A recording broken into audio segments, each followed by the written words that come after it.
అఖండ 2 సినిమాకి వచ్చిన టాక్ ఒకలాగా, రివ్యూస్ ఇంకోలాగా, కలెక్షన్స్ చూస్తే వేరేలాగా ఉన్నాయి భయ్యా. అన్నా ఇది మరి ఓవర్ యాక్టింగ్ చేస్తున్నాడు. అవును, సినిమా రిలీజ్ అయి 3 రోజులు దాటిపోతున్నా కూడా అఫీషియల్ కలెక్షన్స్ అయితే మేకర్స్ ఏమీ అనౌన్స్ చేయలేదు. అక్కడక్కడ ట్రేడ్ వర్గాలు ఇచ్చిన రిపోర్ట్స్ ప్రకారం అయితే ఒక 100 కోట్ల వరకు రీచ్ అయిందట.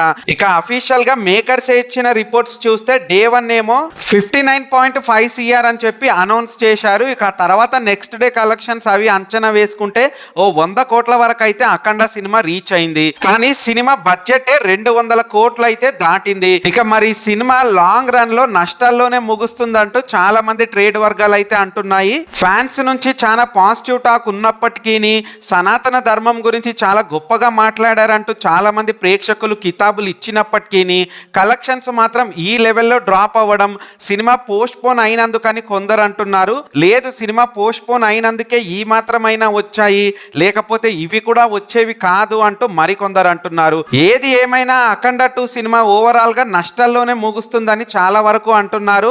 ఈ సిచ్యువేషన్ చూస్తే అది నిజమే అనిపిస్తుంది. ఇక ఈ సినిమా పైన మీ ఒపీనియన్ ఏంటనేది కామెంట్ బాక్స్ లో కామెంట్ చేయండి. కలెక్షన్స్ ఎందుకు తగ్గాయన్న అంశం పైన కూడా మీ ఒపీనియన్ అయితే షేర్ చేయండి.